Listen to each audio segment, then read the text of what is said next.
Olá, meu nome é Carla Rodrigues e nossa aula abordará as técnicas para o estudo de microbiomas. A microbiota está presente em praticamente todos os sítios do corpo humano. Diante dessa relação tão próxima, mesmo sabendo da existência dessa microbiota, ainda não se sabe muito sobre esses micro-organismos. Sendo assim, surgiu a necessidade de conhecer melhor esses micro-organismos numa tentativa de entender o seu papel nessa relação com seu hospedeiro. E, além disso, tentar associar com condições de saúde e doença. Os primeiros estudos com micro-organismos foram realizados por Anton van Leeuwenhoek. Os seus microscópios continham uma única lente minúscula do tamanho de uma cabeça de alfinete, embutida em um buraco entre duas placas retangulares, planas que poderiam ser de prata ou bronze.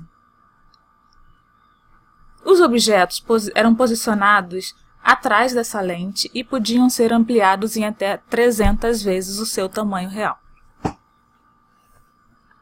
Com a lente perto do olho e através dessa pequena abertura, com uma fonte de luz ao fundo, como uma janela ou uma vela, ele passou a observar a água do rio, chuva, fezes, saliva e tudo que ele pudesse observar nessa lente. Ele observou pequenos objetos móveis e invisíveis a olho nu, que foram chamados por ele de animálculos, porque ele acreditava se tratar de minúsculos animais vivos.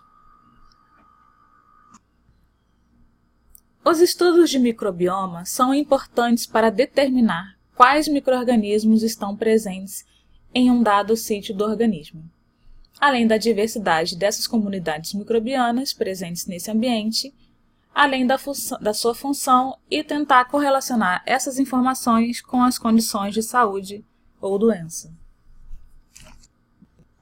Os estudos da microbiota humana se baseiam em técnicas desenvolvidas para estudos de comunidades microbianas encontradas em diversos ambientes, como solo, água e outros. Ou seja, essas técnicas foram desenvolvidas para o estudo de comunidades complexas, assim como é a microbiota humana. Sendo assim, foi possível adaptar essas metodologias para conhecermos um pouco mais sobre esses micro-organismos que habitam o nosso organismo.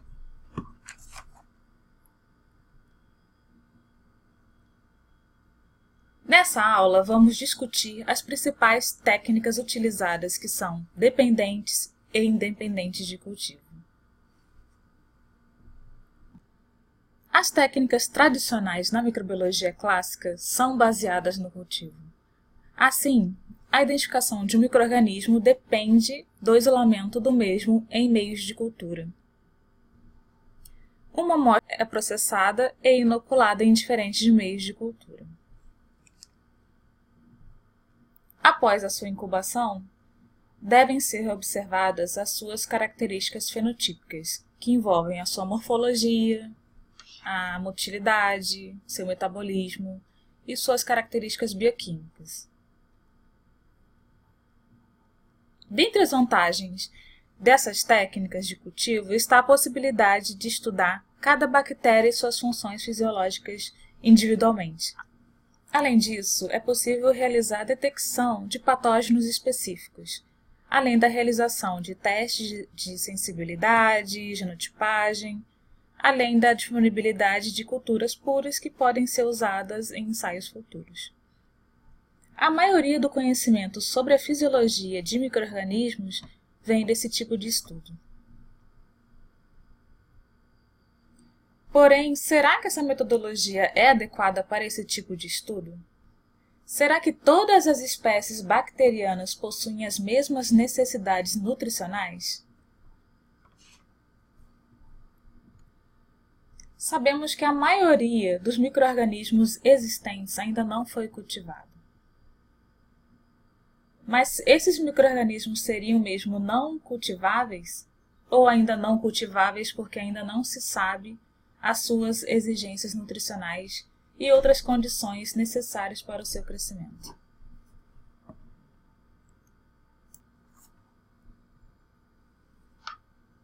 Menos de 1% dos micro-organismos de uma amostra complexa são cultiváveis. Se pegarmos amostras de diferentes tipos de ambientes, como vemos nessa figura, e cultivarmos essa amostra tanto em água como aplicar essa amostra em lâminas de contagem microscópica, veremos uma grande discrepância entre elas. Aqui podemos observar a diferença entre as células nessa lâmina de contagem, no microscópio, e após o crescimento no cultivo em água, a proporção, a quantidade de unidades formadoras de colônias. Essa é a chamada The Great Plate Count Anomaly, que seria essa diferença realmente da dificuldade de cultivo de determinados micro-organismos presentes nessas amostras mais complexas.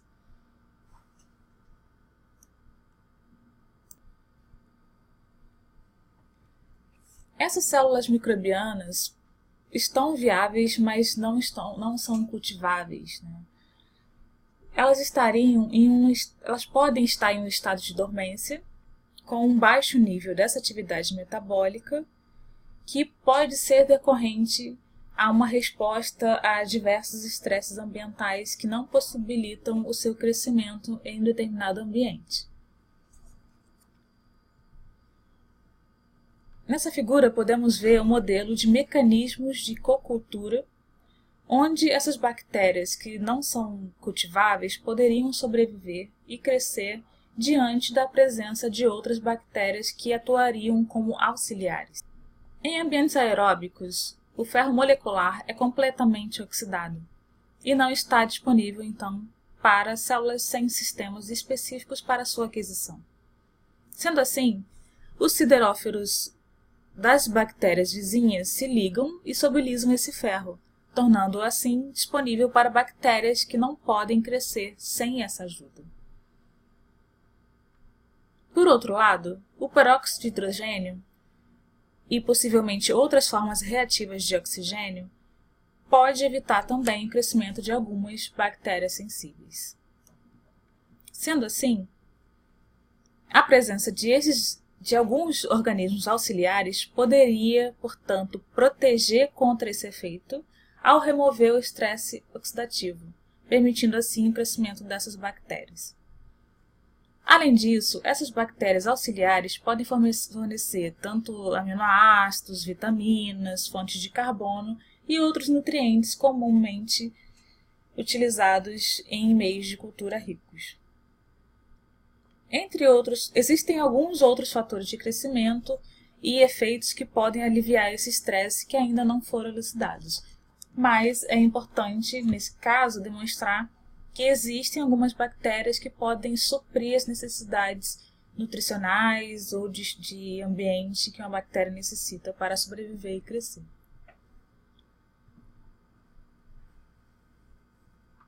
Uma opção de método dependente de cultivo seria a cultura específica para uma determinada espécie ou grupo de micro-organismos com base em algumas características específicas peculiares desses micro-organismos, como, por exemplo, a capacidade de utilizar um determinado substrato para o seu crescimento. Um exemplo seria da bactéria Akkermansia mucinifila, que foi isolada pela primeira vez a partir de fezes, amostras de fezes, utilizando um meio de cultura que era enriquecido com mucina, que é um componente que é utilizado por esse micro-organismo como fonte única de carbono e nitrogênio.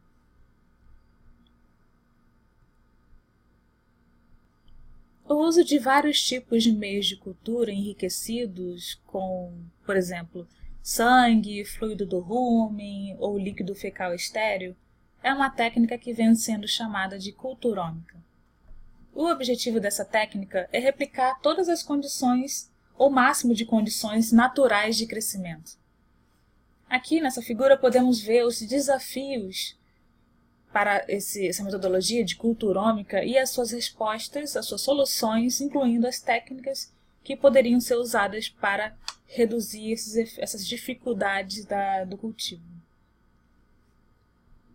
Por exemplo, O crescimento de bactérias que tenham diferentes propriedades físico-químicas podem ser solucionadas com mudanças na temperatura, ou atmosfera que pode ser de aerobiose, anaerobiose ou microaerofilia.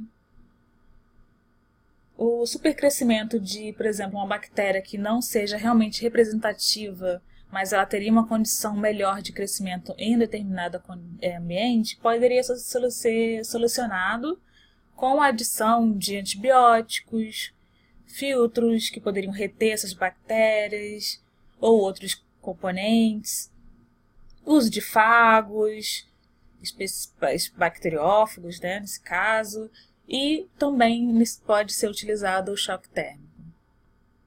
Já no caso das espécies bacterianas que são consideradas mais exigentes, fastidiosas, seria no caso da gente utilizar uma etapa de pré-incubação em cultura de agar-sangue, ou, como eu falei anteriormente, o fluido de rumen ou fluido fecal, líquido fecal estéril, para enriquecer, para possibilitar o crescimento dessas bactérias mais exigentes nutricionalmente.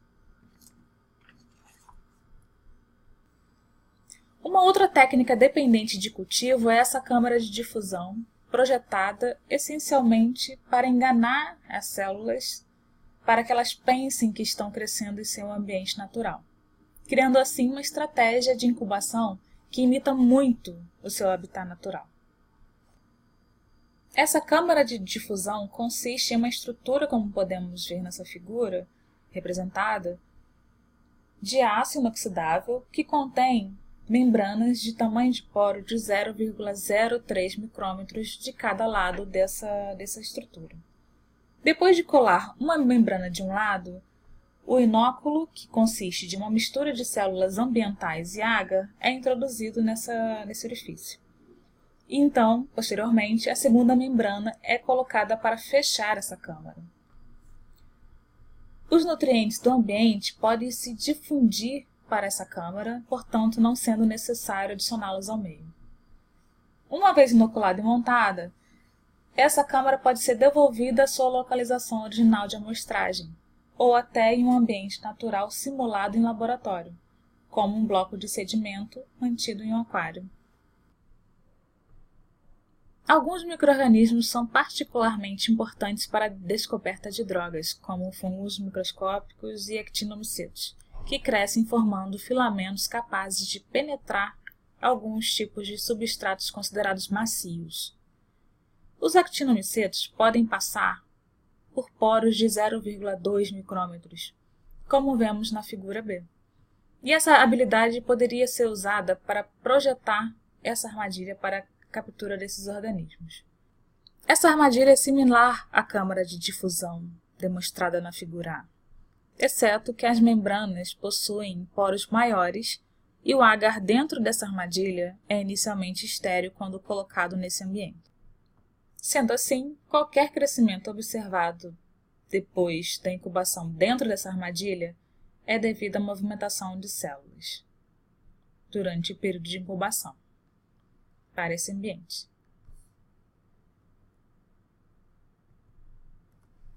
Aqui podemos ter uma visão mais geral da câmara de difusão para esse cultivo microbiano in situ. Outro método é o chip de isolamento, ou iChip, utilizado para o cultivo microbiano de alto rendimento in situ. O painel esquerdo mostra o mergulho de uma placa que contém múltiplos orifícios através de uma suspensão de células, de modo que cada furo capture, em média, uma única célula, conforme ilustrado no painel central.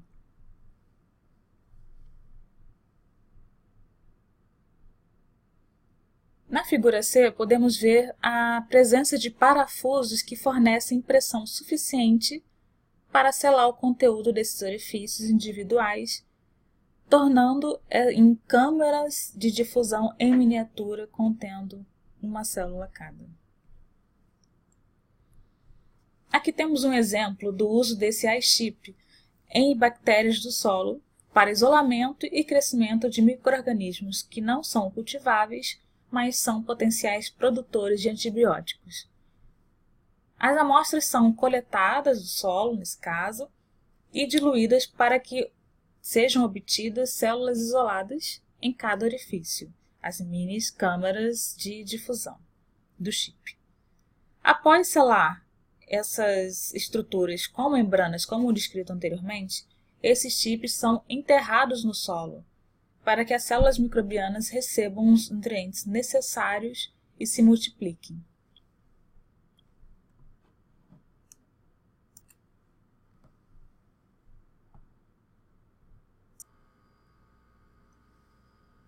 Uma outra técnica utilizada é a de micropartículas em gel, que tem como vantagem a separação de micro-organismos com taxas de crescimento diferentes. Aqui em cima nessa figura, na seção A, nós podemos ver o exemplo de coleta, de obtenção de células viáveis do intestino, do microbioma intestinal, ou abaixo a partir de uma cultura, um crescimento microbiano. Essas amostras são então capturadas nessas micropartículas de gel, tendo, portanto, essas micropartículas uma única célula, que são posteriormente co-cultivadas em meio de cultura apropriado, com condições apropriadas, e essas células vão crescer formando microcolônias individuais. Após a obtenção dessas micropartículas e a coloração desse DNA, essas amostras, essas micropartículas são analisadas por citometria de fluxo, ou FACS. E essas micropartículas são então, esses resultados da citometria de fluxo são analisados para tanto fenotipagem como a montagem de genomas.